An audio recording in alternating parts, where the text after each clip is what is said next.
going live in. I feel like we are live. We could be live. Looks like we're live. It could Feels be, like we're yeah, live. Feels like we're live. We are live. I'm going to start with, I'm pretty fired up. Are you? No Dan Const. Yeah. No Dan Const. He's been kidnapped again. Where is he? He's in Bali, would you believe? Just having a break. We've given him a rest. We said, turn your phone off, Dan. Pretty take sure it when easy. you were in Bali, you still joined us. Thank you very fucking much for that, pretty Hamish. sure you were on the pod still. When I we were in was. Bali. I mean, it was pretty grim. It was pretty grim. Yeah. Like, Yep. hotel room. Yeah. It actually looked like a bit like we are now. Well, Remember maybe there was the shit up the back? Yeah. That's right. I do remember. I was in Bali on my holiday doing a fucking podcast. Yeah. Good to be with you. Look, just so you know off the top here, we will be breaking a world record. Well, we'll be trying to break I'll be trying to break a world record. Hammer breaks. Let me get it up. Coming up off the top of the show. We got a couple of things to get through, but That's that lemon juice. is a bowl. A bowl of lemon juice. lemon I've still got to juice. add to it, by the way. If you're not watching and just listening, Hammer is a dog bowl size. You can talk through it while I pour this next bowl. Lemon juice. Get me back on here. So the world record currently. Can we get for me back on while I pour this in? A litre. Yeah, please put him back on. Can you put it closer to the microphone so I can hear the lemon juice going? Of course, mate. Put it right up to the microphone. Yeah. Can you hear that? Yeah. Oh, that's a shocking noise. Yeah. Sorry, everybody. So Hammer's going to try to drill a litre of lemon juice in 6.4 seconds is the current world 6.4 record. seconds. Look at that. Look at the size of that. with a straw. Yeah, so fastest time to drink a litre of lemon juice with a straw. The current world record is 13.6 seconds, held by David Rush, an American man. Stick with us, of course. BackChat powered by Paywise this season. Massive. Big news coming up just in a little bit, but stick with us off the top because a Hammer breaks world record attempt will be happening straight off the top of the show. But importantly, Hammer, Palestine will be playing Australia in the Socceroos. The Roos, we're back. Powering BackChat for at least a week and a half here. We have free tickets to give away. Haven't been in Perth since 2016. Cam Burgess was our guest on BackChat this week. So we've got free tickets to give away. And we thought, what's the easiest possible way to do that? BackChatstudios.com.au, put your name, email, that's it. So go and do that. That's pretty easy. As far as things that are easy go, that's right up there. We're going to go, and I'm pretty sure we're going to be sitting right next to you. So if you want to come to the soccer with us, awesome. Enter on there. So Paywise powering the podcast this year. Huge supporters of us. Massive supporters. I think Frank's actually watching. Fleet Network. He'd be watching right now. Frankie. Fleet Network, Paywise. We've been through this, right? Same thing. Not only, but not really, but same thing. Not only are they the same thing, it's even better. Way better. It's like it's leveled up. Yep. Paywise still, I'm at times feel like I don't know what I'm talking about, but I do. Of course I do. Of course you do. Of course I do. They're major partners. I know exactly what Paywise do. Yeah. But I thought, what better way to, I guess, not push, but describe, what's like the word for bonding ourselves even further together, like enrich, amalgamate the podcast with Paywise even further. And I thought, let's do a banner. Let's do banners have been done. Yeah, I think. Let's do a billboard. We've done that. We have done that. Yep. We're on it. We're on one right now. We're on one for shelter. Yep. Great billboard. Let's do an Instagram post. Done it. Let's do an ad with Gov. Done Already done it. What else? How can we further the relationship? How can we further the relationship between Paywise and BackChat? I'll tell you, buddy, what. You could get Hammer working there. BackChat powered by Hammer. Where is it? There I am. I'm sure Frankie's watching. So the newest employee of Paywise. Me. Brayshaw. So you want to talk? Yeah. We're talking, let's Novoted yourself a lease. Get online. Hit up Paywise, Fleet Network, any other way you want to get there. Hit up and ask for me. Yes. If you want to Novoted yourself a lease, I've got to be careful. I haven't started answering the phones yet. Wow. But like I've called it Novotedding around the office a lot of times. Do people know what's going on? Yeah, people have a rough idea. Do they think that you're joking, or do they think you think it's Novotedding? No, I think they know I'm joking, but like the way that they talk about novated leasing and all the rest of it, I'm like, what the fuck's that? So you Novotedding leases. You sent me an email earlier in the week just to let me know the good news. It started at Paywise. Your email signature says Hamish Brayshaw, I don't know, absolute legend. Novoted yourself a lease. So I don't know if that's permanent or you just did that for me. I just did that for you. Okay. I don't think I'm going to be rolling that one out to our actual customers, unless of course you include BackChat somewhere in your quote memo. Which if you do, by the way, I'll get to. I think there's a guy. We got a guy Liam who will organise the leads. If you send BackChat in there, I'll see. If the lead comes into Paywise, if you're looking to Novoted yourself a lease on a car. Yep. If you're looking to salary sacrifice, if you're looking to save money in general and you contact Paywise and you say, Hamish and BackChat sent you, I can guarantee you there's going to be discounts. You're going straight to the front of the line. Straight to the front of the queue. I'll help you out. I'll Premium service. Yep. Frankie will give me some more bonuses. Platinum That'll come along with that. That'll be nice. Yeah, I mean, you wanted to... I'm not 100% sure what it is still. I'm still getting my head around it. I would say that... All I know is that it's just like... It's not as easy as saying it's free money, but it's pretty much free money. I love the fact you're employed by them now. Now you're going to be careful about what you say. No. Once I get to know it, I'll be able to tell you. It's pretty exactly much free money. It's pretty much free money. Yep. Okay, perfect. If you're a fan of free money, Paywise. Contact Paywise. Yep, How do they do that, Hammer? Do you know? Well, not yet. You can call my mobile number, which I'm not sure what that is yet. You can email me. You can find it on... Just go on to Paywise. Just Google Paywise. Paywise.com.au. I think it is that, anyway. I believe so. I hope it is. Brilliant stuff, Hammer. Huge. So we're going to segue brilliantly into the podcast being powered by Paywise and you working for that said company. And now you're going to... I'm about to go live. What's the joke you used to do with the... Now I'm going to play Wonderwall. Anyway, fucking here it is. So, anyway, you work for Paywise. Congratulations. I'm going to lead it. Yeah, fucking here it is. I'm going to drink a litre of lemon juice. So this is real lemon juice, 100% lemon juice. Shout out Black and Gold. Do you want to give Black and Gold? Yeah, I do want to give Black and Gold a shout out, actually. Shout out Black and Gold lemon juice. Value every day. 250 mils of lemon juice. I'm currently live on my Instagram for anyone watching on Hammer Breaks. So while you sort that out and you get yourself sorted for this attempt, I want to talk you through when you very first sent this in. You're going to be holding the jar with you. I will be holding the jar. I'm just going to put when my you helmet first on. sent this into the group and you said this is what you were going to be doing, my cheeks started to clench up. Yeah, disgusting. Like, if you think about this, you're listening along, you're watching along, think about a litre of lemon juice going into your mouth and see if it's giving you the reaction it gives me. As I'm talking... My mouth's watering. Yeah. You can feel Touch it. your cheeks. Yeah. You can feel it, right, you can Nick? Feel it. Yeah. Right, Nick's joining us, by the way. Hello, Nick. Hello. Hi, Nick. Tell you what, friends. your desk looks fucking amazing I know, today. right? It does. All my best mates here. Tell you what, I'm not feeling good about this. However, I asked you before we got on air, if that was water, would you be worried? I wouldn't be worried if it was water. I could drink a litre of water in 13.6 seconds. I'm confident I can. The issue for you is actually not going to be the lemon juice. It's the suckage. It's the suckability. Yeah. Well, this is the straw that I'm sucking it through. Yeah. Can you? I've just dropped it in. It's gone in your spew bin. It's gone in my vomit. We do have a spew bin next to Yep, I got a vomit bin just in case. I don't think you're going to be able to generate the power, you don't reckon? Required. I think I will. Can I just interrupt? Sorry, I thought this would pump you up, Hammer. Frank Agostino has popped into the chat. Yeah, Frankie's online. He says he loves it. So. Okay, that's Can good. you ask Frank, can you give him a line for Hammer to roll out every time? Yeah. About what Novotetting Nah, yourself Frank and I was? will have a chat about that offline. All right, take us through it, Hammer. So what I've got... I mean, I may as well get it in front of my face. This is a litre of lemon juice. Now, I will be trying to drink this litre of lemon juice. I've got a couple of fuck you Joels on the Instagram Live, which is nice. Someone's typed use a hose. That'd be nice. Griffin Logue will be in there, guaranteed. Yeah, Griffin Griffin Logue will be in there. He's a massive fan. Okay. So I will be using this straw in here to try and drink a litre of lemon juice. Josh Rotham, get him, dude. Thanks, my dude. I'll give it a good crack. Now, mate, there's AFL players for shout out Josh Rotham. So look, it's going to be tough. I've got 13.6 seconds to do it. Can you just time it on your phone? Give me the stopwatch. Yeah, I got you, mate. Situation. No All right. worries.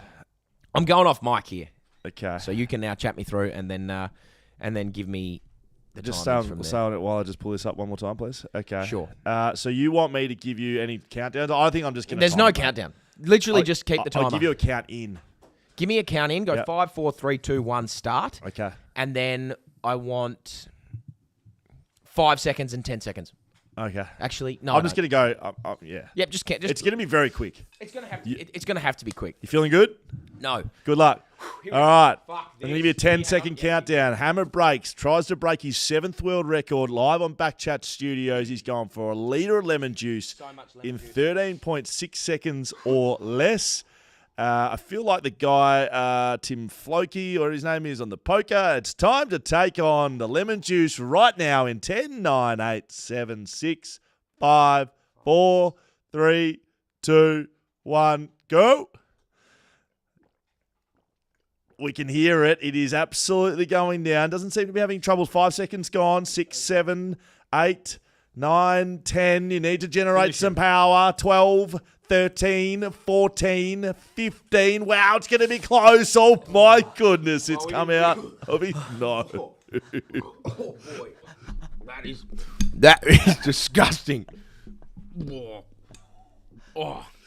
That noise. Oh boy. Talk us through it, Hammer. It's not great. It's not great. Oh boy. Yeah, look, that was it wasn't as bad as I thought it was going to be perfectly honest. Didn't look great.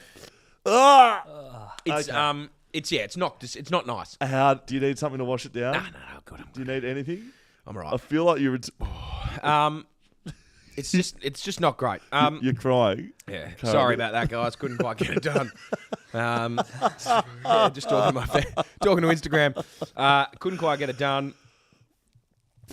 Yeah, that's about all I You're got. in I probably trouble. got. No, you're in trouble. I'm not. I'm You're not actually in I'm not in trouble. trouble at all. I probably had 200 mils left, and then spewed a bit back, or vomited a bit back in there. I'll get it again. I'll do that one again later. I didn't have the sucking power. You're correct. Okay. Anyway, see you later. All right, so back on the podcast here. I'm going to take this off and That's just get it disgusting. out of here because that just makes me feel Yeah. ill. That was Hamish. gross. Well, That was really. Thanks for doing that on the show, That was Hammer. disgusting. You okay? No, I should have burped. It's Look, I'll be honest. Okay. I'm gonna put my headphones back on. Okay, thank you very That much. wasn't as disgusting as I thought it was going to be. Okay. Like in terms of the tomato sauce was way worse. Yeah. It But wasn't. did the sourness give you some issues in terms of... It wasn't that sour. Right. I think the only thing for me was the sucking capabilities of that. Oh, well, why'd you throw up? Oh, because I didn't throw up. I just spat it back in. Because as soon as you got to 15 seconds, I thought I'm not going to do this. There's no point in me finishing the lemon juice. Okay. Do you think Anyway, you should practice with water next time and see if you can actually get under in... I feel like you have to get a litre of liquid in under a 13 to even have a chance. obviously, yeah, No, but Yeah. like to practice. yeah. No, of course. So if you can do it with water, then you move up to lemon juice. You've gone raw dog. You've raw dog. Yeah, I've raw dogged the lemon juice. Look, I'll come back and have another crack at that at some point. Okay. Well, like we said, if you enjoy sucking lemons, you certainly enjoy Paywise, which is where Hamish Yeah. is employed. Yeah. And Frank Agostino sends me a couple of emojis. So hello, Frank. Let's keep moving, Hammer. You're off to training at I'm some off point soon, yeah. today. So I got to train after that, by the way. I know you do. I'll be and fine. play. Don't you worry about Big that. win on the weekend from you boys. Massive win. Jeez, we were poor. We were really poor. Okay. They were. It might have been good. It was a good win. Nah, it was a great win. One of those ones You that kicked like a goal. You kicked a goal late. yeah, kicked the goal late. One of those ones you had to win, but we didn't play our best football and still managed to find the 4 Well, you points. find the 4 points. It's Collingwood areas, I reckon. Yep. It's just what Collingwood does. Very good sides find a way to win. Hammer ranks coming up right now. Yeah. 1, 2, 3, 4, 5. And now on the BackChat podcast, Hammer Ranks. This is a fun one today. Right, if you've just joined us, you've never seen it, you must be thinking, what on earth is this What podcast? is- This bloke's just tried to suck a few lemons out of a bowl, and now some random song is playing. This is Hammer Ranks, where Yep. Hammer basically brings to the table his top 5 anything, and it's been brilliant. Brilliant part of the podcast. Yep. Great creativity by Yep. you, and I'm looking forward to this one. Talk us through what it is. So this one's a fun one. What I've decided to go for this week, like lots of talk about the 20th license. Yes. Heaps of talk. Tassie obviously got their team, the Tassie Devils. The That's 19th. number 19. Yep. It seems silly to keep it at an odd number. Yes. So let's get it to a 20th. Okay. And so I thought, let's go ahead and why wouldn't I think about the next 20 license, like the 20th license? Who would I want to see in the competition next? Good. So I've put together my top 5. I've used ChatGPT to give me a logo. Oh, so it's not just a list of things. No, it's not just a list. I've created logos for them too. Great. My ChatGPT, the image generator, doesn't know how to spell very well. Okay. So it's a bit weird, but I feel like we already knew that given Yeah, the the situation gist we of had with the Tassie Salmons, where our players had salmons for arms and that hands was and a bit heads. So I feel that's like a bit weird. ChatGPT might be on the weird scale Yeah. anyway. So that was a bit strange. What we've got here is Melbourne don't need a 20th team, so there's no Victorian clubs. But Nah. I thought, if we were going to go again, WA could have another one. Yep, should have one. If I just take the serious time, we should have the Southwest. WA Stingers right should here. have another team. Yes, Adelaide is the other. South Australia is the other football state, so they would have a potential team. yes. And you could potentially grow the game even further in New South Wales and Queensland. Okay. And then if all the other states have got 2, why couldn't Tassie have 2? So I've thrown a mixture of things in there. Did you mention Northern Territory? No, I don't think Northern Territory. It's too the wet and dry season there is tough Can't to work. have. Can't work for an AFL team. Very tough. All right. That's why they play their footy in the summer. All right, I like it. So Number 5, SWS has to be the Southwest Singers. I've just stuck with. So you go with 5. You don't want Yeah. them at number 1. No, I don't want them at number 1. I'm towing the company line here. Okay. The Southwest Stingers. I've gone the Stingrays a little bit. Yeah, I because like it. A stinger is just like a little jellyfish. Yeah, we thing. know. It's gonna be. Oh, it's tough. They fucking hurt though. They do hurt, but not as much as stingrays.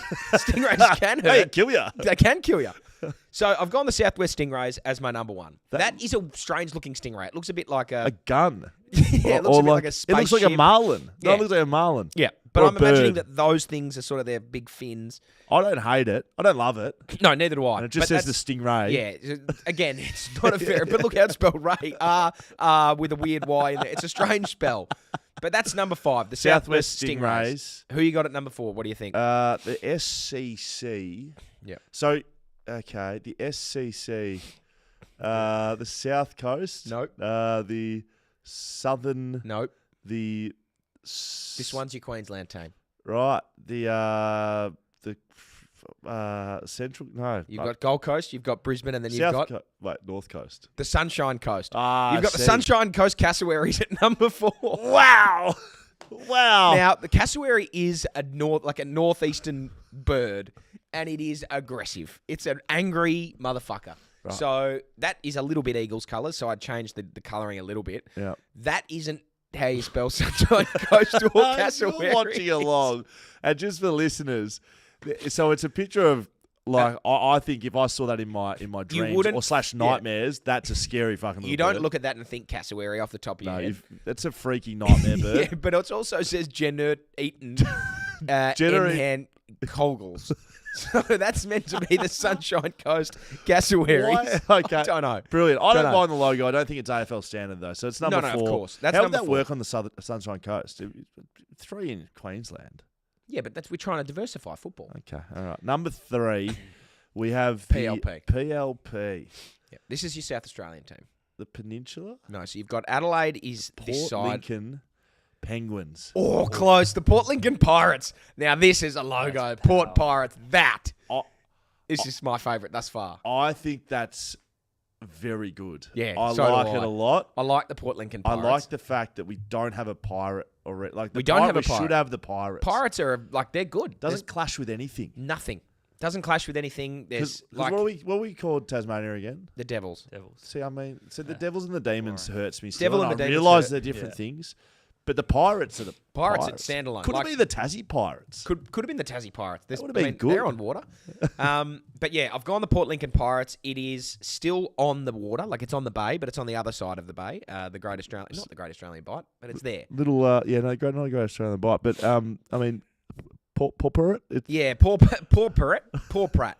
So again, ChatGPT hasn't done me any favours, but the Port Lincoln Pirates at number 2. Number 3. Okay, the Number double 2. N's. NN. Yeah. Give me a We're going to New South Wales here. right. So the northern. Nope. No, the Think Give of me another another major, clue. another major city. Newcastle. Yep. So the Newcastle. Gee, Not a native Australian animal. something. This. It's not. No. It's a marine animal. Right. Marine animal. The northern. I don't. No. The Newcastle. The Newcastle Narwhals. I can't believe I didn't get it. What the fuck's a narwhal? It's like a big seal with a fork coming out. It's a big. Is that unicorn horn. an appropriate representation? No, that is a narwhal without its tooth. So it's like a narwhal actually has a big tooth that sticks straight out like a unicorn's horn, but it's like 1.5 meters long. Got to give credit where credit is due. It's the first name that I've seen anywhere significantly near it. sort of like near it. Yeah. Like Narwhals. that's a phonetic way to spell narwhals. But the Latin inscription it has behind it that's just in absolute gibberish. Roman hieroglyphics. Look, it is. I think it's an appropriate color scheme. I like that. Why have you gone with narwhals? Well, because it just was the only The animal alliteration. That the alliteration. Numbats? Well, yeah, it could have been the numbats, but not like. You're not scary. Not scary. I'm not quite scared by the narwhal. No, either. you're not. You should be when you see its big tooth. But that's made number sticking out. 2. That's made number 2. So yeah. so number 2 on like. I just like the name a lot. Okay, so I that's like what the you're name. ranking on. It's not like where we could possibly have a team. Oh no, I don't think because if it was where we could have a team, we should be number 1. Southwest Stingers. Number 1. Yeah, number 1. Number 1. Give me another clue. HS. Yeah. HS. This one should State. be. It's the only. I keep forgetting what we've done already. We've done WA, we've done South Australia, we've done Queensland, we've done New South Wales. Tassie. Yeah. So it's the Hobart. Yeah. You're already laughing, you idiot. What is it? What do you think it is? Give me a clue. What starts with an know. S? Oh, Why like was I devastated? Shark. What was I devastated at? The salmon. The Hobart salmon. Hobart Salmon. Very, very good. The Hobart Salmon, number one. I think That looks like a logo that I could get that behind. is an actual fish, and it says salmon down the bottom. It says ATF, not AFL. Perfect. But Thank you, Chat That's GTP. Chat GTP, whatever it is. I thought to myself, if Tasmania is to get a second team, the salmon have to be in. It's not going to be the fucking Hobart Mountaineers or the Launceston Lorikeets. It is the Hobart Salmon. And yeah, if I was to have 5 extra teams, they would be my 5. That is bloody brilliant. Hammer ranks, ladies and gentlemen. Are we scraping the barrel? No, we are not. That is right. Top shelf. So, to start the podcast, Straight off it. we've gone. Hammer now has no idea about the job that he works at. I've drunk a litre of lemon juice, or I didn't, and then I've listed. What the fuck are we doing? What is going on? Anymore? But you know what? I think we love it. Should we bring it back to football a little bit, Hammer? Well, that was football. What do you mean? That was perfect. That was footy. Okay. I'll try and think of something better. Can we bring it back to... I'll bring it back to a bit more reality next week. I'll bring it back to realistic football. I picked an All-Australian team. I'm getting... Yeah. What? Tell me. Sorry. I thought you were talking about next Hammer ranks. We've got the bye next week, so I'll probably be getting on the cans on next Friday. Okay, great. So it'll be a fun Hammer ranks. Yes, stay tuned. Stay tuned. I picked an All-Australian team. How'd you go? I don't know. I was hoping you could sort of have a look through it and let me know. Have we got the imagery here, boys, to go through it? Will Schofield's 2024 All-Australian halfway team, as if anyone cares. It's written up like I'm an actual person that...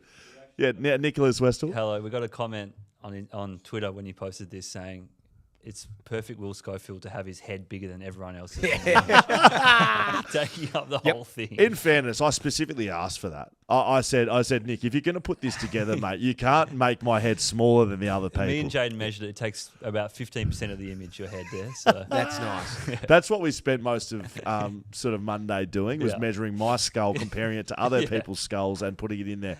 After that, we actually made an All-Australian team. Hammer, this is mine. Have a look through it. Those of you at BackChat who didn't hear this over on the Shelter Footy Cast, I'll run through it for you. Alex Pearce, Luke Ryan, Sam Collins. That's my back three. Yep, that's good. It's incredible. That's very tight. Nick Blakey, the lizard. Jeremy McGovern at centre-half back with Max Holmes. Now, Jeremy McGovern probably had the most criticism online. Others that have missed out that have been very unlucky would be Harris Andrews, who has been exceptional. He has been very good. Jacob Wiedering. Jacob Wiedering's been very for good. Carlton. And I think I'm missing one more that I may have left out, a key defender, Sam Taylor.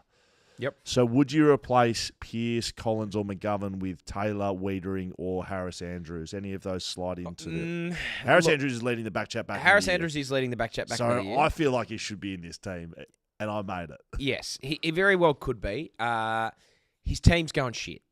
Yes. So it's tough to beat. I mean, Jeremy McGovern's in there. Yes. West Coast aren't going great. Yes. But I think Alex Pearce has been the best fullback in the comp, I think. Sam Collins is another lockdown tall defender that you like. He's also he's growing, and I probably think as we go, he's going to move further into that team. Like he's going to lock himself in. It's a little bit speculative from me at the moment.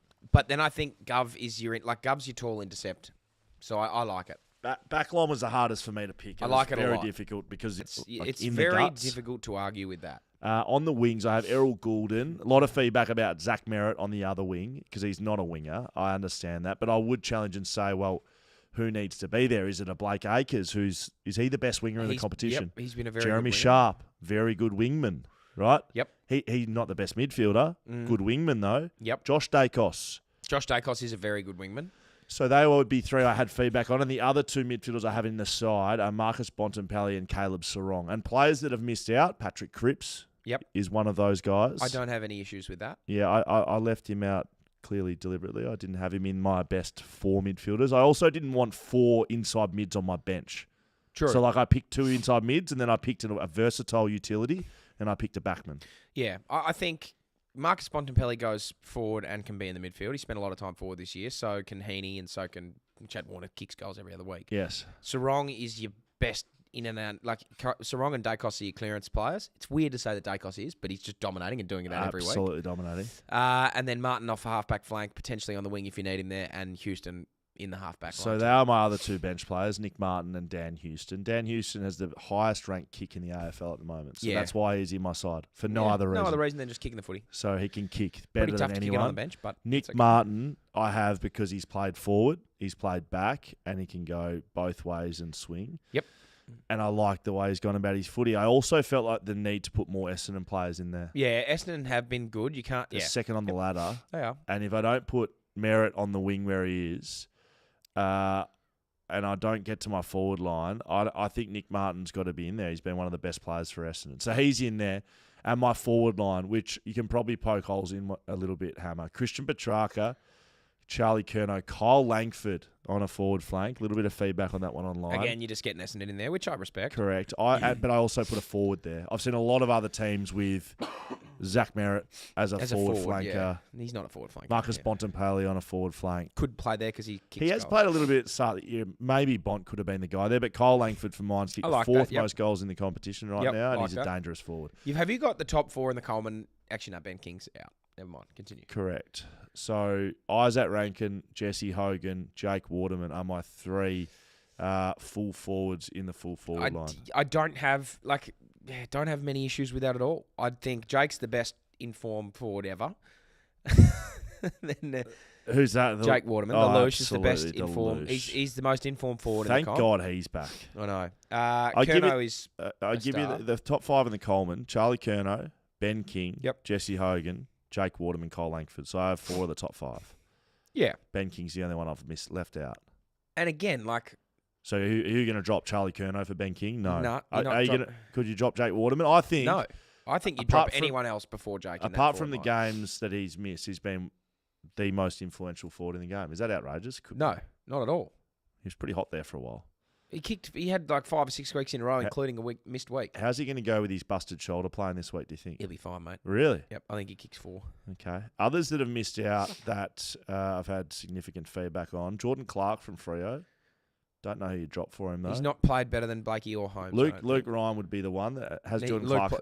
Luke Ryan's been better than Jordan Clark, I think. Okay. Well, there you go. That's the conclusion I came to as well. Yep. Sam Walsh, I think, will be in the All-Australian side by the end of the year, but he's not in my halfway because he missed so much time at the start of the year, or a little bit of time at least. But, he also isn't better than... He's not been better than Nick Dacos. He's not been better than Sarong. He's not been better than Heaney or Warner. He's if he continues the way he has the last month, he will be in the starting midfield of the All-Australian team. I think there's some other ones that I may have disrespected a little bit. Adam Treloar averaging the most touches in the league right now. Does he take the spot in of any of those midfielders? No. Lockie Whitfield playing off a back flank? No. Okay. Zach Butters going forward and midfield. Could he be the spot for Kyle Langford? Could be, potentially, but you could also put Bontempelli there. If Langford was out, I'd put Bont there. I feel like you think I've absolutely nailed it. Because you're not challenging a lot of my picks. I'm not challenging a lot of the picks. Nick, you're a big Sydney man. Any Sydney players I've missed out on? I've given the Lizard, Warner.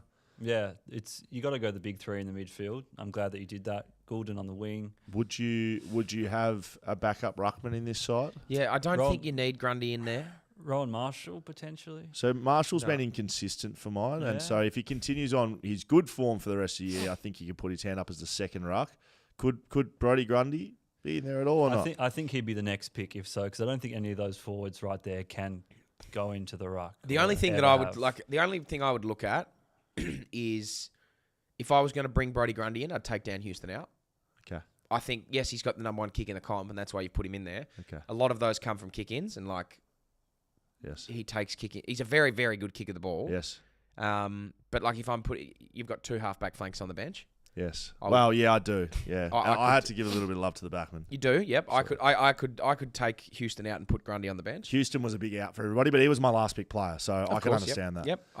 And then if I was to change anything, I mean, I know you have to give love to Essendon. I still don't think they're that good. No. I'd be happy to take Langford out, put Bontempelli there. I know he's kicked the second most or fourth most goals in the comp, but I think Bontempelli's been better than him, and he's played a lot of time forward. So Bont, half forward flank, and add an extra mid. So Paddy Cripps, a Walsh, a Treloar, I don't know. That. I would. I think I'd probably put... Cripps has been fucking good. Paddy Cripps has been good, and he'd be right up there in the Brownlow. So maybe he was the one. I'd seemed to be the one. have Bont over Langford and then Cripps on the bench. There you go. That is my mid-season All-Australian. Have a go at it yourself. It's pretty difficult. I had fun doing it, though, and Hamish just picked mine to pieces a little bit, but seems to agree with most of mine. Hamish, we have to let you go, mate. I'm You're out out of the here. door, but before you leave, Sure. a little bit of an update on our next guest coming up. Thanks to ID Athletic, Okay. Dougal Howard. The mop. One Dougal the mop One Howard. of the best in the business for St Kilda. Saw him in person against Tell him West about Coast. that time I ran through him. No. Should have. Shit. Pretty tough to find the footage of that. Have Almost you impossible. told Hammer about the group chat? Right, so I was just moving towards that. Yeah. So there's a group chat we've started on Instagram, Oh my god. and we've added all of the All the BackChat Wow. backmen into it. Wow. Do you know anything about this? No. It's the first I'm hearing of it. So offline, I'm going to show you some of the screen grabs. Okay. Basically, one player in particular. Jack. It Jack wasn't Buckley? Jack, Was but it Red Dog? he's been quite involved. Was it Mason Redburn? Someone came in and said, "Boys, great to be here. Here's my nickname. Here's my strengths. Here's my weaknesses. Awesome. Time for full buy-in." Awesome. And we've just had Yeah. complete buy-in to the point. Dougal and Tom Barris on the weekend, end of the game, went out of each other's way to meet in the middle, shake hands, mate. Great to meet you in person. Have a chat. Being good, chatting in the BackChat Yes. backman. Right. Love your nickname. Really can relate to your strengths and weaknesses. Wow. And Dougal, from that moment on, has been united here at BackChat, and he's going to join us right now. You're leaving. I will go, yeah. Thanks for being with us. Great to be here. There's a few things you need to study up on before next show. Paywise. Paywise, yeah. No, in terms of my job that I am now paid to do, I will have to figure it out. IDathletic.com. They probably made those uniforms. They bring us Dougal Howard right now.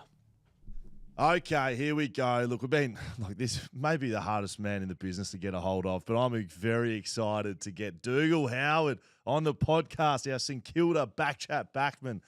Welcome, mate. How are you? Yeah, going well. Thanks for having me on. It's an absolute honour. Oh, brilliant. Now, I know you're very well aware of what we're doing over here at BackChat. The Jack Buckley medal, of course, won by Jack Buckley in its first year. I haven't asked Nick where Dougal's sitting. I feel like he's got votes, but are you liking that we're giving backmen the credit they deserved in the competition at the moment? I think it's well and truly overdue. There's not enough awards for the backmen. I think the late, great Spud Frawley gave us a fair bit of credit, but it's died off a bit since then. So it's good to see, and it'd be an honour to get a few votes in the Jack Buckley medal. We absolutely love everything that Spud Frawley did for backmen in the competition, but unfortunately, I've seen Bernie Vince giving votes in that one. I've seen other midfielders rolling it out. So this is by backman for backman. Mate, I've got a couple of questions to ask you. So you start your career at Port Adelaide, at St Kilda now. We love what the St Kilda backline does, and you taught West Coast an absolute lesson last week, which we love. But I was just having a look across at the stats. 15 goals in your career, 14 as a power player, just the one in St Kilda colours. It's been 4 years since your last goal, which we love. Did you start as a forward? Like, what's going on with that goal kicking ratio? Yeah, no, there was a few years early there at the Power that was trying to get a kick up forward, and then found my calling down back. Just didn't have the skill to be a forward. Maybe we'll just go with that. But a few years up forward there, and then I think it was Chad Corns. Taught me to play down back in the SNFL in the early days, and haven't looked back since. So due to get another goal at the Saints. The boys were actually into me a few days ago saying it's Really? been 4 years. So maybe this weekend could be it. Don't if it's required, it's okay, but don't go looking for goals. If it comes to you, that's fine. But you can't be going sliding down the fat side looking for a goal, Dougal. Just sneak in, maybe. Or you've got to wait for a forward to give a 50-metre penalty away and hopefully march you in and have a set shot. Absolutely. Let's talk about your back line at the moment. I think it's one of the best in the league watching you boys go out. You must love playing with some of the types down there. You've got Cal Wilkie.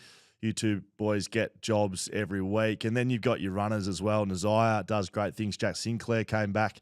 He's been drifting around the midfield, but I think he might be a backman that's a little lost in the midfield at times. You must love playing with the boys down there. Yeah, pretty lucky to have two of the All-Australian backmen in our back line, and Wilkes is I think we've all seen enough of him. He's super consistent, super reliable. Hasn't missed a game since debuting, and Josh Battle as well. I reckon he's nearly in some of the best form I've seen him play at the moment. He has bloody vices for hands. He doesn't drop a thing, and then as you said, Nasiah, Sinks, Riley Bonner, pretty electric offense. So hopefully we can just keep getting that side of our game going. Get the boys just running and gunning off the half back, and who can forget Jimmy Webster, buddy. Covers a cat's head and gets the jobs on the small forwards every week. So it's a good group, and then Corey Enright's our backline coach. So it's a good group to be a part of. Bloody hell, Corey Enright. So I was a big Geelong fan growing up. Loved the number 44 for Geelong. I didn't know that. So he must be teaching you boys well. There was a play on the weekend. I called the game for Fox Footy. I'm pretty sure it was you. It was either you or Cal, and it was on the goal line. It was a standing fist. Skimmed off the knuckles, touched, like just borderline greatness. And was it you? Was it you or Cal? Yeah. It was you, wasn't it? Yeah. Just got a fingertip in. I think it was Yo who came streaming out the front of centre bounce and nearly knocked it over from 55 and just skimmed the knuckle on the goal line. And I think I gave the mids a bit of a tune-up at quarter time. They stopped letting him out the front. So David King, who tells me he's a backman sometimes, but he spent a fair bit of time in the midfield. He was going, great play by Yo, blah, blah, blah. I made the comment, you could frame that still picture and put it in the Louvre. Like, it was just an incredible stiff arm spoil. How good does it feel doing that, spoiling the ball like that? It's brilliant. Nothing better.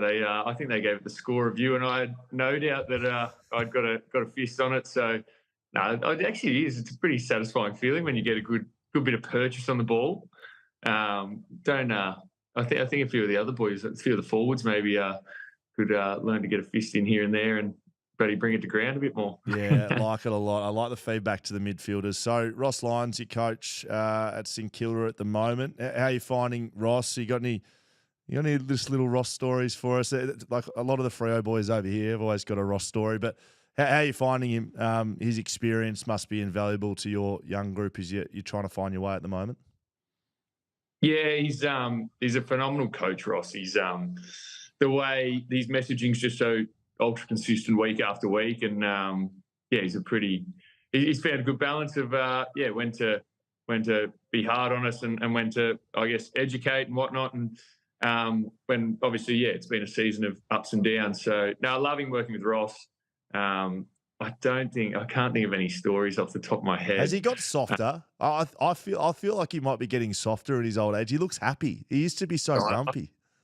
I don't want to say that because he might be a big supporter of the BackChat and see this and then pop a spray tomorrow. So, but no, maybe a few of the older boys have said that he's changed a little bit over his years, but his mannerisms, the way he tells a story, he's bloody funny as well. So no, I love him working with the boss. So what can we expect from you, mate? You said the boys are getting into you haven't kicked a goal in 4 years. Not sure how often you're bouncing the footy either. I don't want to see. I'm going to say, we don't want to see too much flair from you. The reason that you're one of our BackChat backmen is because you get the job done, and bouncing and carrying on and trying to chisel balls through the middle. It's not how we operate here at BackChat. So what can we expect over the next few weeks? Are you going to keep it in line, just line and length? Yep. It'll be trying to get back up there, get the spoil averages up. Hopefully a few intercept marks as usual, but then making sure that Naz and Sinks run around, and I'll give them the handball to light up the offense. But I don't think you'll be seeing too much flair. I think we've got Gold Coast this week. They've got a couple of big boys up there, and then Brizzy. So we know they've got a couple of monsters, Danaher and Hipwood. So I think it'll be business as usual, mate. How do you and Cal sort out matchups on the weekend? I mean, you two are the two big key backs down there. How do you boys go about it? Are you looking at size? Are you looking at the way different players play? Does one of you like to play, higher up the ground? How do you guys go about it in your prep? Because, Big King will be interesting to match up on this week. Yeah, no, big Kingy.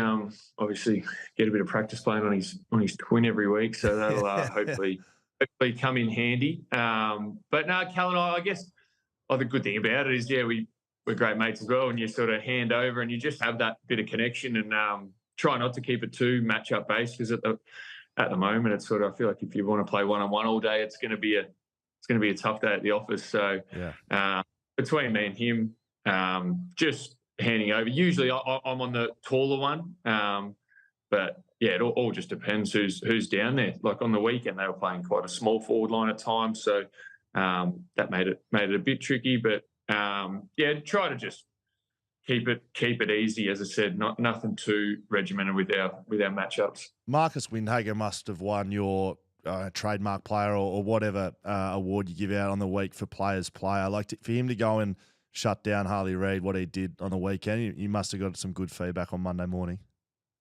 Yeah, I think Windy did get it. I think him and Wilkes might have come a draw in it this week. But yeah, no, he was. I think he went a long way to us winning the game. To be honest, we were it was neck and neck sort of. I think they were up at every break, and but there was sort of only a goal, 10 points in it, and Reid can seriously play, and Windy, thank God, got a hold of him for us, and our midfield got on top, and we finally kicked a few goals. So he was instrumental in that, and we'll see what happens this week. He might be back to half back. Yeah, I'm not too sure. He wouldn't mind him back at half back. Has Dougal got any votes in the Jack Buckley over there, Nick?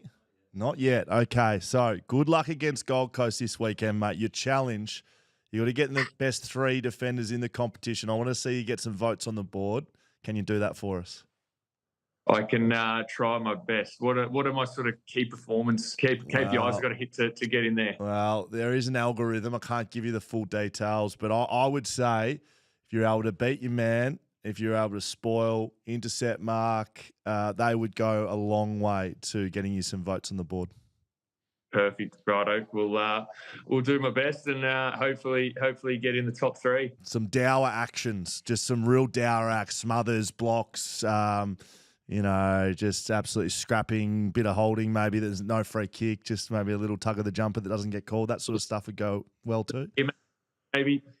Yes, I like it a lot. Mate, good luck. Thanks for joining us. We appreciate your time on BackChat, mate. Perfect. Thanks, Gary. Thanks for having me on. Hi, I'm Will, and I'm a backman. Hi, I'm Gov, and I'm a Paywise ambassador. And you're a backman.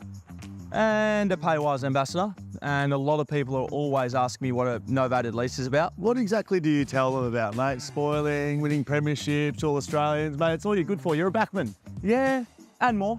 Skelly, you're a big dog in the media now, arguably the biggest in Australia if you ask yourself. I've spoken to a lot of Paywise customers, and I'm a man of the people. Is that right, man of the people? What do you speak to the customers about? Your All-Australian jackets you won while I was playing on your man in the back line? I wouldn't even know where my All-Australian jackets are, actually. But I do know the best way to get a new car is through Paywise novated leasing. Is that right? Guaranteed. Tell you what, champion, you sound like you know a lot about novated leases. Tell me all about it. Well, novated leases allow you to pay for your car using pre-tax income. So you pay much less tax and save heaps of money. Save heaps of money. Now, it's all starting to make sense why Moneybags McGovern wants to get involved. No, I'm serious. It does not matter how much money you make. Novated leases from Paywise allow you to make one payment each payday. And that covers your vehicle finance, insurance, registration, fuel, servicing and tyres. You know what then, mate? You better tell Maddie then, because she runs all your bank accounts, doesn't she? Yeah, she does, and as you know, Skelly, happy wife, happy life. We made it. There's a calculator on the Paywise website that shows you what the costs are based on the type of car, your salary, how much you drive. Check it out and find out how much you'll save with Paywise. Does the calculator calculate how much of your contract you're going to have to give to Harley to keep in the club next year? No, it depends how his back holds up, because I've been carrying you for the last 10 years. Okay, righto. Well, we're backmen. We love Paywise. If you want to find out more, contact Paywise today about novated leasing. Any danger of you actually letting your lines, big fella? I am a backman, not a lineman, a backman. We know. Yeah, I know. We all know. You've got the touch. You've got the power. Oh, it's not not as fun with just myself here. Hamish and Dan are gone. Nick's with me. That's okay. Hello. We could have just discovered a new way of taking BackChat on the road. You have a beautiful voice, by the way. So do you. Do you want me to say that back to you? We're not doing this. No. TABtouch, our good friends. Make sure you download the TABtouch app and you can get involved in our Back the Backman bet. Now, has it won yet? No, it hasn't. Can honestly reveal it has not won on any of the weeks we've done it. We've backed St Kilda to be stopped twice, once against West Coast, once against Fremantle. They've kicked 3 goals both times. And we also backed another side, Nicholas. It doesn't matter. It was against the great Freo Dockers, I believe. Collingwood. Yes. Right, and one of our men popped up and kicked 3 goals. Yeah, sure. But we're going again because the research that I've done on this one tells me that backing the backman is a good move. And this week, we are backing the West Coast Eagles backline, and you should too. Download the TABtouch app just for a little spill on this one, just a bit of fun. We think the West Coast backline will keep any North Melbourne player under 3 goals. If McGovern and Barras play half as good as they did last week, it's a lock. They were the best players on the ground. Yeah, Jeremy McGovern's in my All-Australian. Tom Barras would have been if he played for a better side, but he plays for West Coast, so he's chronically defending too many inside 50s. If West Coast don't win on the weekend by 8 goals plus, I'd be very surprised. So, we think no North Melbourne players will kick 3 or more goals, and if you do too, download the TABtouch app, jump on the BackChat special, Back the Backman special, chuck a little bit of money on it. Make sure you remember, though, what's gambling costing you. For free and confidential support, call 1-800-858-858 or visit gamblinghelponline.org.au. It's time for my favourite segment.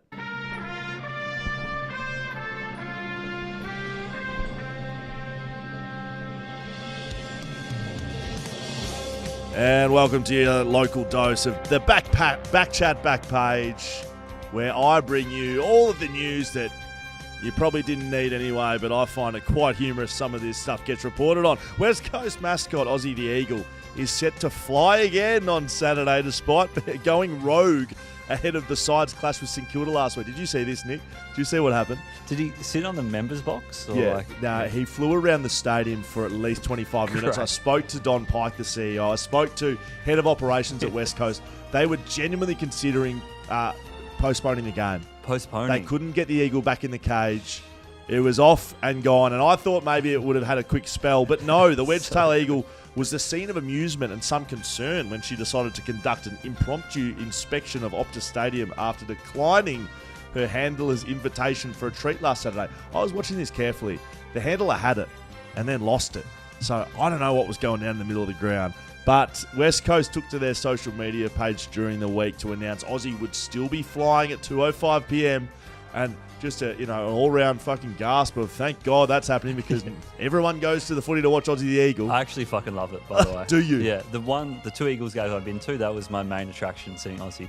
Also, in 1978, North Melbourne brought out an elephant onto the Arden Street field. Do you remember that? I do know that, which makes no fucking sense. I mean, the Eagle 100%. With the Eagles makes sense, but given North Melbourne are playing the Eagles, maybe an elephant could come out with the eagle on its head. Oh, my God. And go around the stadium. Through the Eagle banner, yes. Have a think about that, West Coast. AFL great Lance Buddy Franklin and wife Jacinta are officially putting plans in place for the next phase of their lives after putting their Gold Coast mansion on the market. Great.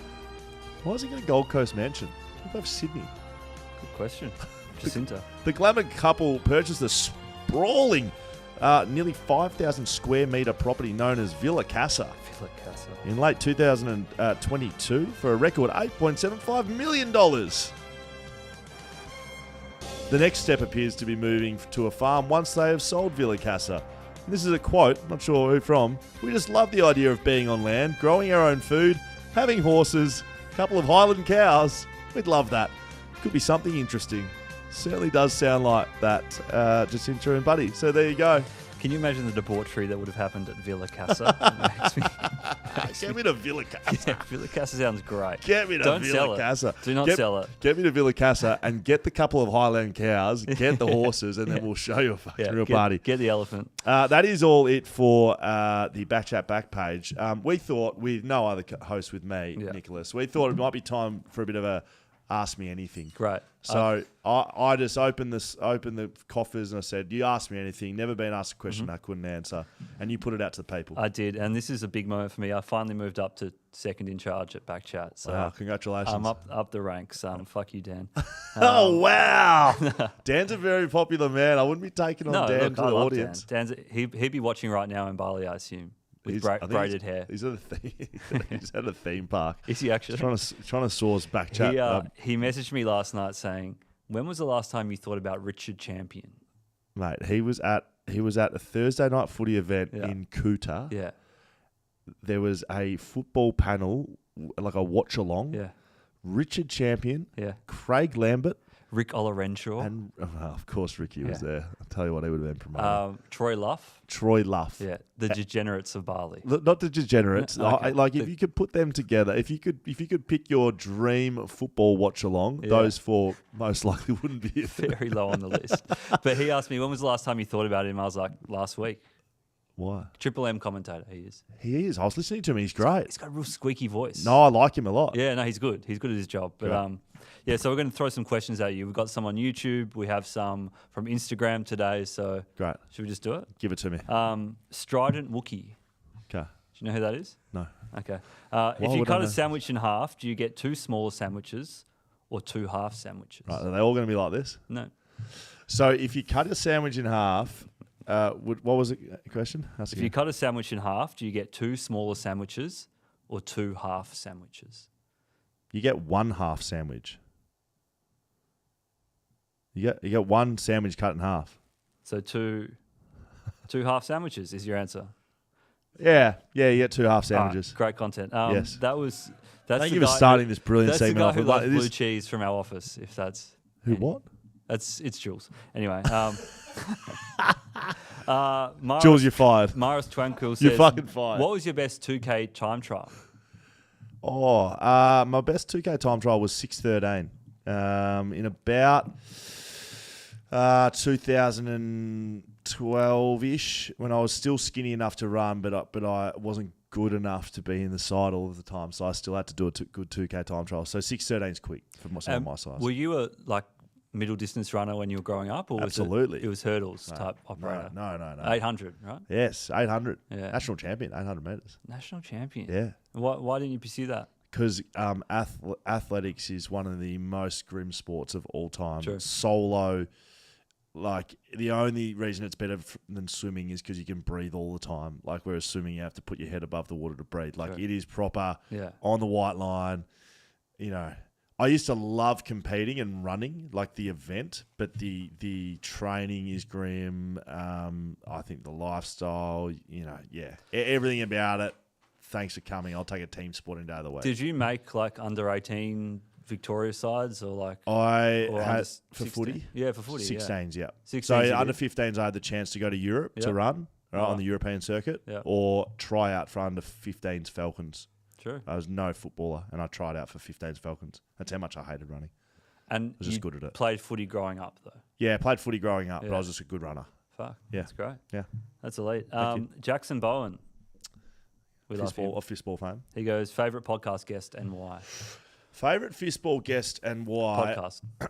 I might say fistball guest. No, favourite podcast guest. We've had some really good guests. What I really struggle with is remembering who's great, and especially back in the day. I always say Lewis Jetta was a good chat. It had every element. It had big mental stuff, really serious stuff we spoke about. It had really funny humour. It had great footy stories. We've had some Sean McManus was very good, just off the leash. Every second word like a C-bomb. Just he's a loose unit, isn't he? Completely loose, which is just so rogue given how much time he spends in the media. But he just went off the chain. Great. Recently, I really liked Usman Khawaja 2 weeks ago. I thought that was great. One, because I feel like he's quite of a big dog, but I felt like I've been mates with him forever. A lot of the cricket chats have been really good because they're good storytellers. I always like someone who's a really good storyteller. Yeah. And the ones I don't like, which isn't many, but if you can't tell a story and I need to keep peppering you with questions, they're ones that are difficult. Yeah. But cricket guys always good, like Gilly, and as much as Justin Langer ended up being controversial, that was a good chat. My personal favourite, if I can insert myself, was Ashton Agar. See, brilliant. Yeah, that was up there with top 5 for me. Just like the story of like playing local cricket into fucking international IPL, sent 99s in the Ashes, and like such a down to earth, chill guy. Tom Barris was good back in the day too. And the guys you don't expect, like Josh Carter, I really liked Josh stuff Hill. like that. Josh Hill Carter. Yeah. Yeah, I like it. Great. Anyway, that's my piece. Yeah, great. Like it. Next one. David Wirapanda, very good. Oh, what a man! If you could have dinner with one backman from each decade, starting from the 80s, starting from the 30s, yeah. Go. Starting from the 80s, so I have an 80s, a 90s, a noughties, a teens, and a 20s. Yeah. 80s. Oh, I mean, I was born in 89. Can I say you know footy? I do. So I'm going to go to Geelong and say Tim McGrath. Blue McGrath. Yeah. So I'll take him from the 80s. Nice, 90s. From the 90s, if I can just stay in, I don't know if I want to stay in Geelong land. No. In the 90s, I mean, Stephen Silvani played in the 90s. Okay. Thanks for sauce. Because you think he'd be a good guy to have a beer with? Well, I mean, like, you've given me, like, decades full of backmen, like, on the spot. Like, that's as good as you can get from me. 2000s. I haven't really considered, like, this dinner date. I haven't sat around thinking about this before, so I'm giving you the best as I can give you. That's what a Q&A is. So. Yeah, I know. I'm just giving you answers. 2000s. I mean, Glenn Archer was still playing then, so I'll take Glenn. Great. Thank you very much. Great answer. Some of the greats I'm picking, obviously. Yeah. 10s, Alex Rance. Thank you. He was a great episode too. Alex Rance will have in the And 10s. this decade, don't even need to ask. Well, Jack Buckley. Of course. Yeah, I mean Jack Buckley. When you go to the barber, do you ask for a trim or nothing off the top?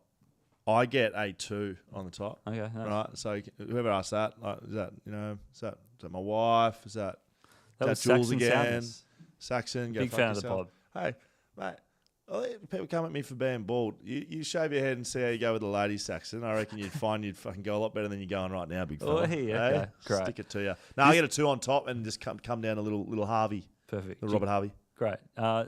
This one comes up all the time. Does it? When you first met Dan, was he a full-on fanboy or acting pretty cool? Or like, how did you guys meet? People love knowing how Dan and I met. We say it all the time. He was working at the national broadcaster, Correct. so I basically saved his life. Because I came in there, I stripped him from that place, and I brought him into reality. And that's pretty much it. I literally, I was volunteering at the ABC because I wanted experience in the media, and they gave me my own show, and they needed a producer for it. And they walked into a room full of people, and I was there when they did it. Yeah. And someone said, does anyone like sport? And Dan was the only person that half put his hand up in like a... Dan Const kind of like me, I like sport, and that's it. What was your first impression of Dan? I liked him. Yeah. Liked him. Switched we on. had a conversation about doing podcasts for a living very early on, and we had that was one of my I remember that was one of my first memories. And another one, we had a big argument and like a good one, about the profitability of running a coffee shop. So Dan felt like he was the fucking world's biggest expert because he'd fucking worked as a barista once. Correct. And I felt like I was the world's biggest expert because that's who I am in terms of I think I know everything. Absolutely. So we just went head to head over this for like an hour. You would have been shouting at me. Then, correct. And then someone put in a complaint about us like talking too much shit, basically. Actually, at the ABC's, I'm not going to say it. As much as what you think, it is. All right, that's good. Which West Coast player was the grossest in the locker room? The grossest in the locker room. It's funny, like people love hearing about this, but I don't ever think it's very interesting. Like nothing really happened in the locker room. Like it was like a place you left your bag and got changed. Like, do you know what I mean? It's not like we sit around in there and like stories with the boys in the locker room. Okay. Come in, put your bags down. Going like there was like players' lounge, so you can sit and talk there. Yeah. Don't really hang out in the locker room. But like Gross is like Andrew Gaff, very like slobby individual. Yeah. He gives me clean vibes, clean cut. No, certainly not. Really? No, for a long part of his career, wouldn't get haircuts, brushing your teeth probably optional. Oof. that sort of operator. Dirty clothesline around everywhere. Andrew Gaff, very, very sloppy operator. Who were you next to? Who was 30 and... 30 was Jacko Nelson for quite a while. Blaine Wilson was 30 for a while. Cool. 33 was Josh Hill for a while, even though I'm 32. 32, Simon Tunbridge. There was, Again, people are always interested about locker room. Quite honestly, like, you do nothing you shower, you get changed, you leave. Have you ever been grilled by a former Eagles teammate about any media comments? Great question. That's from Ben McComish. I don't think he'll mind. I'm just wondering whether I say it'll be a better story if I can say who it was. Yeah, he didn't grill me, but in the preseason, fuck it. In the preseason, I did like a call of the West Coast like practice game, and Clay Hall was in the middle. Elliot Yeo tackled him, dragged him down. I thought it was a shit tackle, dangerous tackle. Ironic, given Harley's just copped that for 2 weeks. Mm-hmm. And in the commentary, I just said that. And like, this is probably why I get myself into trouble on Fox Footy sometimes, because I just genuinely call it how I say it. And I was like, that's a shocking tackle. He's injured a young player. If he does that during the season, he's going to cop weeks. And I thought he'd hit his head, Clay Hall. Didn't know he'd done his ankle. I thought he hit his head. Was his ankle, not his head. I said, dangerous tackle, 2 weeks. Like, pretty much like the Harley Reid thing. Anyway, fucking 24 hours later, Channel 10 clip up that fucking commentary, slow-mo it, take the commentary completely out of context, slow-mo it, ISO vision, different vision to what I saw. I had no cameras in front of me, and then overlaid my call over the slow-mo vision as if like I'd called that replay. Never had a replay, never saw it again. Once off it. Yowie saw that Channel 10 thing, never saw the commentary. And I got word like Yowie was filthy with my commentary. So I hit Yowie up and was like, mate, just so you know, this is what's happened. Sorry for fucking throwing it under the bus. And we had a back and forth on it. But it's more out of context stuff. I don't think anyone really cares if you just call it how it is. It's just an opinion. And I very rarely bag players. That's good. Great insight. Maybe last one at 5:32. But yeah, that's all right. Let's keep what's going. the? I like this. You want to keep going? Yeah, why not? What's the like Fox Footy transition recently? Like, what's that like prepping? How do you feel before? Do you get nervous? Is it a lot of pressure? So, do you enjoy it? Yeah, high pressure and pretty ruthless. Both like high pressure, given that you're on TV and it's and there's no take backs. Yeah.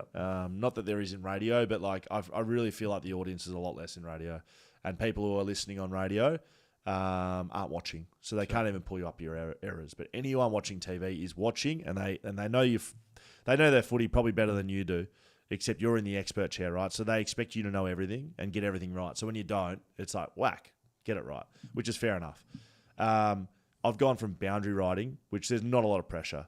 You don't get a lot of input. There's not really a requirement on you to like know too much. You just like every now and then come in with a thing or two. It's like a template. And then you interview players, which is my strength at the end. Like chat to them, blah, blah, blah, throw back up to the box. You don't really there's not a lot of pressure. Where I am now, which is expert commentary, which is play-by-play Adam Papalia, and then like me and Pav have been doing the expert commentary, which is like talking through goals or talking through plays or in the middle of games, like telling the viewers what's happening behind the ball or maybe how you're seeing the game going, why a team's winning, why a team's losing, all that sort of stuff. There's just a lot more. You just need to be so much more prepared. You need to know every single player's name, like on site. You need to know your shit. You need to know how, you got a stats feed coming at you. You've got multiple angles of vision in front of you. You also have to be working with someone, so the chemistry's got to be there with a partner. So there's just a lot more going on, and it's a lot more high pressure, but I enjoy that. Like that's the most enjoyable thing I do pretty much all week. But the flip side is like, you stuff it up or get it wrong, or people don't like your opinion, you cop it. Like I copped it last couple of weeks. Yeah. Melbourne and St Kilda fans giving it to me. How do you deal with that? Because that's a pretty big part of it, right? Yeah, I don't particularly care too much. Like it doesn't affect me too much. If I don't want to look at it, I just won't look at social media. Sure. But like, I do think people will see a West Coast game, see me calling it as like West Coast player, fucking loves West Coast, biased. Which whether I am or not, I think anyone listening to BackChat knows I'm not very biased to West Coast. Yeah. In fact, I go pretty hard at them because I've been affiliated with the club. But people who don't know and they just see maybe one soft grab or something like that, they'll think biased. But the challenge I would have back to like fans is like fans are biased to their club. Like any Melbourne fan isn't unbiased. 100%. Any St Kilda fan isn't unbiased, which is fine. And I probably am biased to West Coast. Who cares? Yeah. What does it matter? What do you want? Like, do you think anyone's unbiased in commentary? Like, do you think like David King doesn't secretly love North Melbourne? Sure. Like, do you think Jordan Lewis doesn't secretly love Hawthorn? Jack Riewoldt, Richmond? Like, they're all the same, which is fine. Anyway.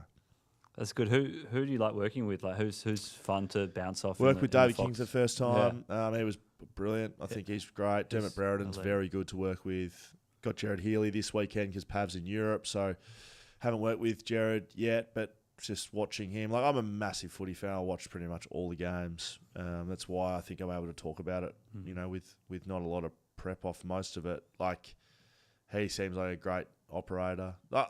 There wouldn't be too many that I'd be like, geez, I don't know about working with him. Mm-hmm. The new guys, like, say, like Jack Riewoldt, like, we're the same sort of vintage. Yeah. It'll be difficult with two people that we don't really know what we're doing, pretty raw. It's always good to have a senior person with, like, a junior. So Pav's, like, quite senior. Yeah. Looks after me, and Kingy did, and Jared will as well. How good is Paps, just as a comment? Not even just like a question. Shelter Footy Cast. Oh, yeah. Next week. News next week. Adam Papalia will be joining us on the Shelter Footy Cast. Absolutely. We better wrap this up, I do think. Yeah. Because that was good, though. Hey, if we want to do this every week, I'm happy to answer questions till the cow comes home. And when I say cow, I mean cows. I'm going to love you and leave you. I'm off to do something I love TV. I love podcasts. Radio's third. I am off to do radio. It's still good. A big thanks to our sponsors. Don't leave us, though. Before I give you the spiel, Steve Gravina from Frontrunner Physio about to join us in a really intriguing interview, I think, about dealing with injury. Jake Waterman update on his shoulder, what he'll be going through on the weekend, trying to play through a dislocated shoulder.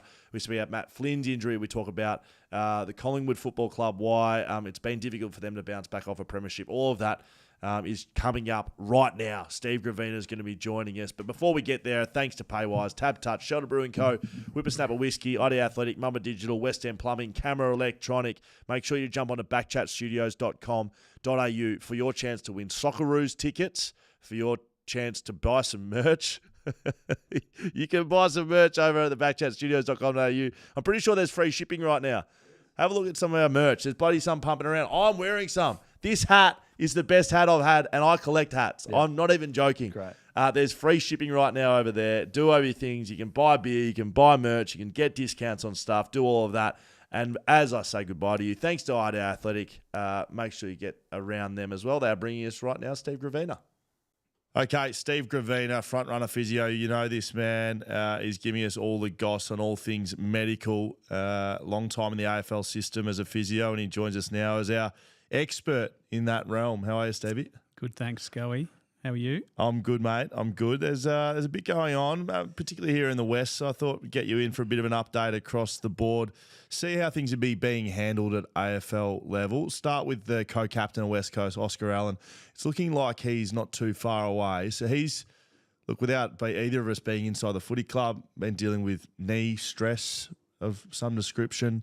What would he have been up to? And if he's 1 or 2 weeks away, what would his program be looking at right now? Yeah, it's a tricky one for Oscar, and the team will be trying to manage his load, especially trying to manufacture a pre-season, which you pretty much have to start from scratch. Once you've missed a couple of months of footy, you lose a lot of your base conditioning. So you would have got through the initial acute phase, settled it all down, and then restarted his running. But the hard part is training loads during a season are nowhere near the same as a pre-season loading program. So he's going to have to do a lot extra than what the group's doing.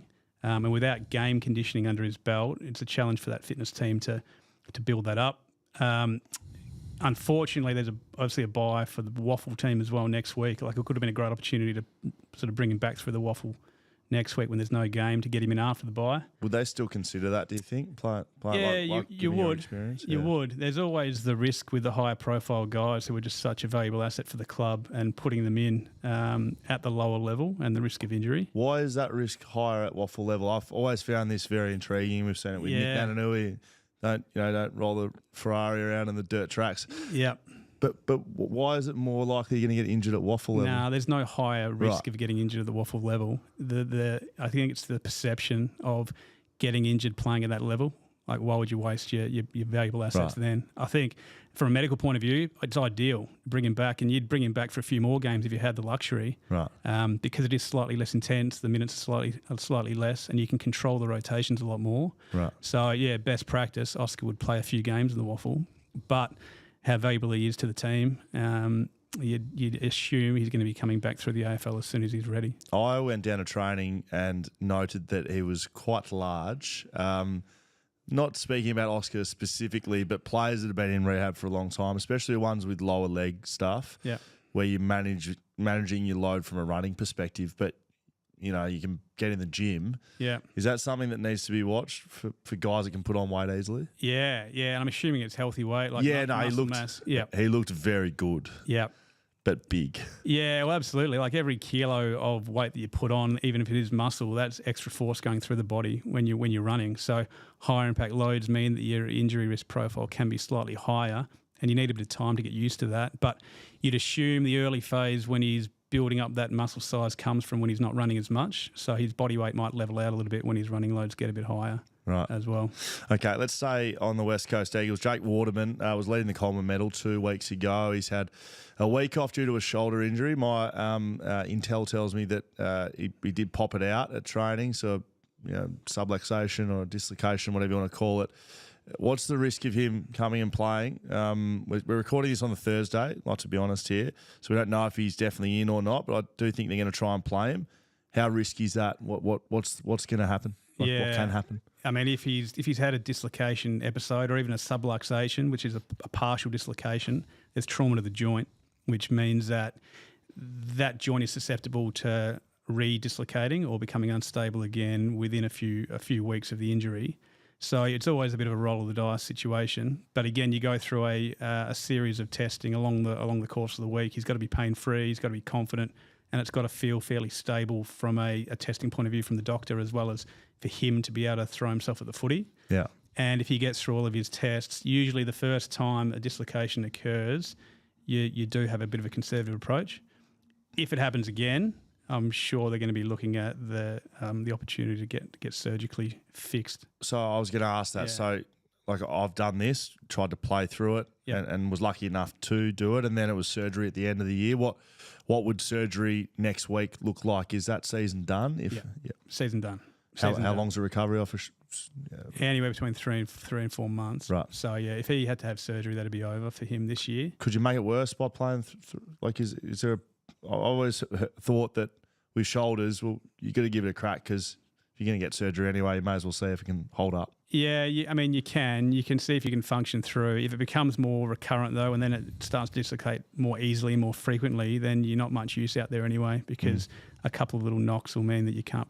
You're sore and you can't function. Yeah. So if it happens more and more frequently, then it's just going to become a liability for him. Interesting one this week with Jack Hutchinson coming into the squad. He's been drafted out of Victoria. He's played 1 game in the Waffle, kicked 5. So good game. You'd be happy with that as a former star in the amateur leagues here in Perth. How many grand finals did you win? We only won 2, mate. Okay, that's 1 more than me. He comes over straight into the AFL side effectively. Is there any, I'm sure you're going to say there is a risk, but what do you have to look out for with a play like that, not being in the program and coming straight into an AFL game? Yeah, well, I mean, it's a huge step up in terms of intensity, speed of the game, the time on ground. It's a long game time in the AFL. So he's obviously not had that exposure for the first half of the year and probably hasn't done an AFL pre-season, I'm assuming, back to his VFL club. So he may be a little bit underdone compared to the AFL group. So, yeah, the club are going to just have to really nurse him through the first few games, and I'd imagine he'll be on quite a high rotation. And, I mean, the bye next week comes at a good opportunity for him to see and test sort of where he's at from a fitness point of view. And if he's way off the mark, then he may need a bit more time at the Waffle. Yep. But if he can compete, then... they'll try and build a bit more fitness over the next few weeks. That's a good point with the bye. I want to finish with this one. Collingwood's injury list right now is significant, like biggest in the league. They're still sort of finding a way to compete in games, though. From a medical department in a footy club, you've seen both. You've seen times when rehab's had 2 blokes in it. and you've seen time when there's 30 blokes in it. Yeah. How much more difficult is it to manage with a big injury list and then actually performing like an AFL game day? Yeah, hugely difficult. It's common after success at the end of the year, hey, with like a reduced pre-season to be able to prepare the guys for. Is that what does it? Well, yeah, a lot of the time you typically see the Premier having a higher rate of injuries throughout the year, the following year. Usually there's a lot of guys that are carried all the way to the line for that grand final, that finals campaign. Then there's post-season surgeries, and so there's a delayed start to the pre-season. Then you're rushing back for round one, and then again the compromised pre-season means that a lot of the time your injury list goes up pretty quickly. Right. Once you've got that high number of injuries, it's really hard to manage because you've got guys coming back at different stages week in, week out. Training group numbers are down because guys are in rehab or on modified programming. So it's hard as a group to get better performance-wise and fitness-wise. But then it's also hard to manage the guys coming in and out. Is that why it's so difficult? Well, it can be difficult to go back to back. You got to manage the squad as much as your talent and your game style and your coaching. Yeah. From a medical perspective, like you need the players on the park. Oh, exactly. It's such a brutal game that you get through, a 23-round season plus a month finals campaign. Rarely will guys get through without carrying some kind of niggle, and so there needs a bit of time for these guys to get over it. And so it takes a pretty special team to be able to go back to back or beyond. Steve Gravina from Front Runner Physio. I'm going to let you go, but before you do, are you preparing for a bit of a? I'm doing Kokoda at the end of the year, and I haven't started my training yet. You've got a bit of a hike coming up. Yeah, I do. 3 weeks. I'm heading to Borneo. Right. Doing something called the Sandakan Death March, which That's is... where they cut through a lot of big mountains, didn't they, to make that? Yeah. So line? there was a... no. Sandakan, That was Burmese Railway. Right. So basically, there was a prisoner of war camp on the east coast of Borneo, northern Borneo in Sandakan. And the Australian and British prisoners of war had to march 250 k's across the island to get to the other side. Right. 2,500 started and 7 survived. Wow. It's a pretty harrowing story. So heading over with a few guys, and we're going to retrace those steps, which will be pretty special. You been training? Training a little bit. Back in Kings Park with the boots and the pack, and trying to get some time on feet. Good. Well, if you want to catch Stevie, you can catch him at Front Runner Physio or maybe in the mountains of Kings Park somewhere. Thanks for joining us today, mate. Thanks, Guy.